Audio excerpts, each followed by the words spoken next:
Hello everyone, जय हिंद। Welcome to my channel life तक जीएस। आज हम आपको बीटीएससी यानी कि बिहार तकनीकी सेवा आयोग Bihar ANM auxiliary nursing midwifery का 17वें क्लास का प्रैक्टिस करवाऊंगी। इससे पहले मैं 16 क्लास ले चुकी हूं। अगर आप लोग नहीं देखे हैं तो प्लेलिस्ट में जाकर जरूर देखें। आज 17वें नंबर क्लास का प्रैक्टिस करवाएंगे और आज का हमारा टॉपिक है समुदाय में स्वास्थ्य कार्यकर्ताओं के कार्य और दायित्व तथा उनकी भूमिका। जो कम्युनिटी है हमारा, उसमें जो हमारे हेल्थ वर्कर्स होते हैं उनके क्या फंक्शन है और उनकी क्या क्या रोल है, तो उनके बारे में हम आज देखेंगे। तो चलिए स्टार्ट करेंगे प्रश्न नंबर 1 से। और हमारा पहला प्रश्न है, आशा का विस्तार रूप क्या है? आशा का विस्तार रूप, आशा का बताइए क्या फुल फॉर्म है? तो इसका उत्तर हो जाएगा option number 3, accredited social health activist. Accredited social health activist, ASHA का विस्तार रूप यही है। आशा एक पूर्ण रूप से मान्यता प्राप्त सामाजिक स्वास्थ्य कार्यकर्ता है। तो सोशल हेल्थ वर्कर में यह भी हमारे आती हैं एक आशा। तो इसका फुल फॉर्म क्या बताए आपको? एक्रीडिटेड सोशल हेल्थ एक्टिविस्ट। अगला प्रश्न देखेंगे, मान्यता प्राप्त सामाजिक स्वास्थ्य कार्यकर्ता को संक्षेप में किस नाम से जानते हैं? तो इसका उत्तर हो जाएगा ऑप्शन नंबर 2, आशा। आशा को मान्यता प्राप्त सामाजिक स्वास्थ्य कार्यकर्ता को संक्षेप में जानते हैं। मान्यता प्राप्त सामाजिक स्वास्थ्य कार्यकर्ता, जिसे संक्षेप में आशा भी कहते हैं, भारत में स्वास्थ्य और परिवार कल्याण मंत्रालय द्वारा प्रायोजित जननी सुरक्षा योजना में संबद्ध एक ग्रामीण स्तर की कार्य करती है। अगला प्रश्न है, आशा के बारे में निम्नलिखित में से कौन सा कथन सत्य है? तो इस चारों कथन को आप लोग ध्यान से देखिए और इसमें बताइए कि कौन सा कथन सत्य है। तो इसका उत्तर हो जाएगा ऑप्शन नंबर 1। पहला कथन जो है यह सत्य है, गरीब महिलाओं को स्वास्थ्य संबंधी सेवाएं प्रदान कराना।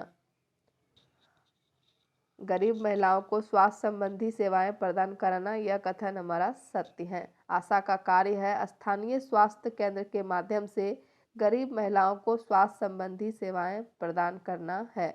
राष्ट्रीय ग्रामीण स्वास्थ्य मिशन NRHM योजना आशा के माध्यम से क्रियान्वित हो रही है।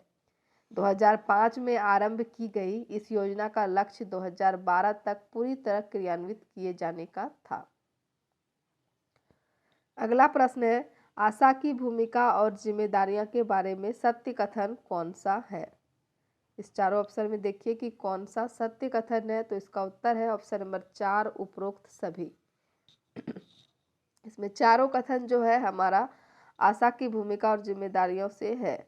आशा जागरूकता पैदा करेगी, यह भी कथन सत्य है। समुदाय को पोषण के बारे में बताएगी, यह भी सही है। और बुनियादी स्वच्छता और स्वच्छ प्रथाओं की जानकारी देगी। तो हमारा इसमें तीनों कथन सत्य हैं। तो सही उत्तर होगा उपरोक्त सभी, ऑप्शन नंबर 4।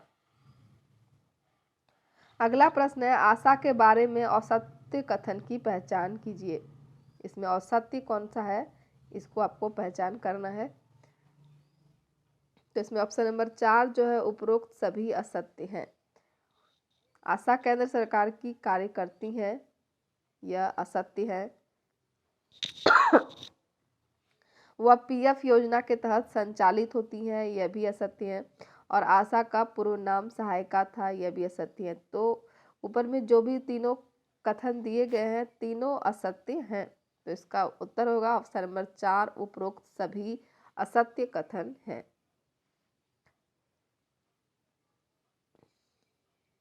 आशा के बारे में कथन सत्य कौन सा है, इसमें फिर से बताना है सत्य कथन कौन सा है, अगला प्रश्न में भी। तो इसमें देखिए, इसमें उपरोक्त सभी, इसमें सभी कथन सत्य होगा। वह प्राथमिक चिकित्सा देखभाल प्रदान करेगी। वह शॉर्ट कोर्स डॉट्स की प्रदाता होंगी। वह डिपो होल्डर के रूप में भी काम करेंगी। तो तीनों कथन सत्य हैं। तो इसलिए इसका उत्तर हो जाएगा ऑप्शन नंबर 4, उपरोक्त सभी। अगला है, आशा के चयन के लिए मानदंड के बारे में सत्य कथन कौन सा है? आशा के चयन के लिए मानदंड के बारे में बताइए कौन सा कथन सत्य है। तो इसका उत्तर हो जाएगा ऑप्शन नंबर 1। आशा मुख्य रूप से गांव की निवासी महिला होनी चाहिए। जब उसका चयन करेंगे हम लोग आशा का, तो आशा जो है वह मुख्य रूप से गांव की निवासी महिला होनी चाहिए। विवाहित, विधवा, तलाकशुदा और अभिमानता 25 से 45 वर्ष के आयु वर्ग में कोई भी महिला हो वह गांव की निवासी होनी चाहिए। आशा के पास प्रभावी संचार कौशल, नेतृत्व के गुण होने चाहिए और समुदाय तक पहुंचने में सक्षम होना चाहिए। वह 8वीं कक्षा तक औपचारिक शिक्षा वाली साक्षर महिला होनी चाहिए। इसमें तभी ढील दी जा सकती है जब इस योग्यता वाला कोई उपयुक्त व्यक्ति उपलब्ध न हो। अगला प्रश्न हो जाएगा, आशा किट में कौन सी दवा होती है? आशा किट में कौन सी दवा होती है? तो इसका उत्तर है ऑप्शन नंबर 4, उपरोक्त सभी। घर पर स्वच्छ प्रसव के लिए DDK, टैबलेट खुमारी भगाने वाली और पैरासीटामोल सिरप, यह तीनों रहती है। तो इसलिए आशा किट में यह 3 दवा रहती है। इसका उत्तर हो जाएगा ऑप्शन नंबर 4, उपरोक्त सभी। अगला प्रश्न है,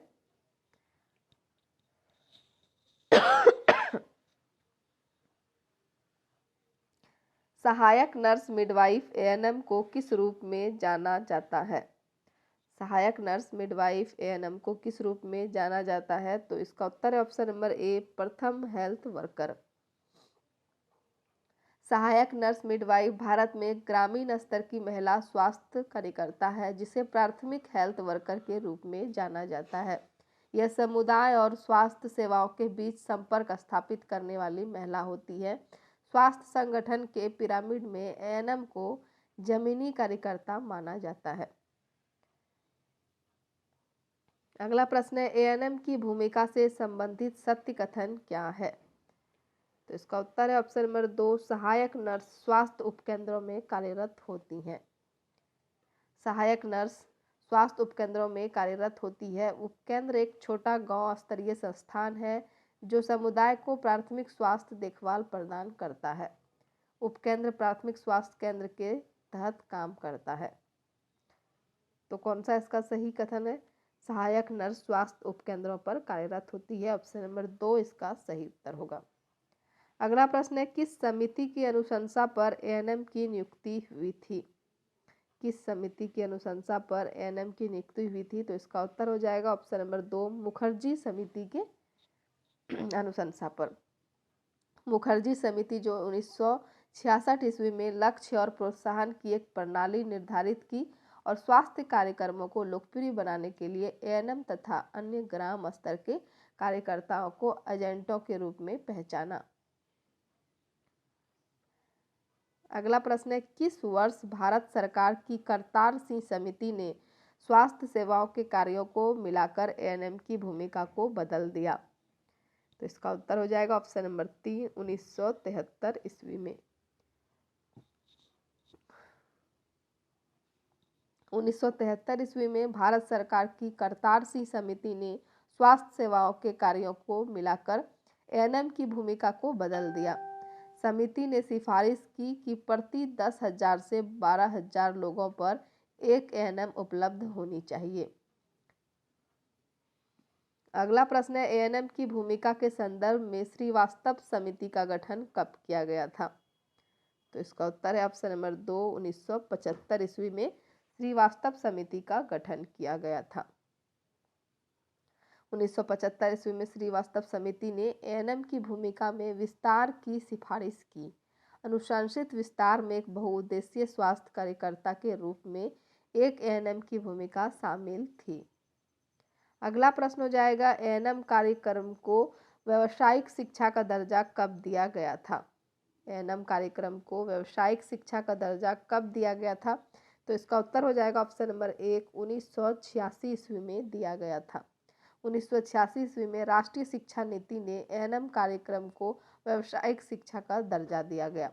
इस निर्णय के बाद INC ने फिर से अपनी नीति की समीक्षा की और सिफारिश की कि स्वास्थ्य और परिवार कल्याण मंत्रालय ANM पाठ्यक्रम को +2 स्तर के बाद व्यावसायिक बना दें। और हमारा अगला प्रश्न और अंतिम प्रश्न होगा, आशा और एएनएम के संबंध के बारे में निम्न कथनों की सत्यता की पर विचार कीजिए। आशा और एएनएम के संबंध के बारे में निम्न कथनों की सत्यता पर विचार कीजिए। तो इसका उत्तर है ऑप्शन नंबर 4, उपरोक्त सभी। एएनएम आशा को लाभार्थियों को संस्था में लाने के लिए प्रेरित करती है, यह भी सत्य है। आशा गर्भवती महिलाओं को जांच के लिए एएनएम के पास लाती हैं, यह भी सत्य है। वह विवाहित जोड़ों को परिवार नियोजन पर परामर्श के लिए एएनएम के पास भी लाती हैं। तो यह तीनों कथन जो है हमारा सत्य है, तो इसलिए उसका सही उत्तर होगा ऑप्शन नंबर 4, उपरोक्त सभी। तो चलिए वीडियो समाप्त करते हैं। उम्मीद है कि वीडियो पसंद आया होगा। वीडियो पसंद आया है तो लाइक कीजिए, कमेंट कीजिए और ज़्यादा से ज़्यादा शेयर कीजिए। धन्यवाद। मिलते हैं अगले वीडियो में।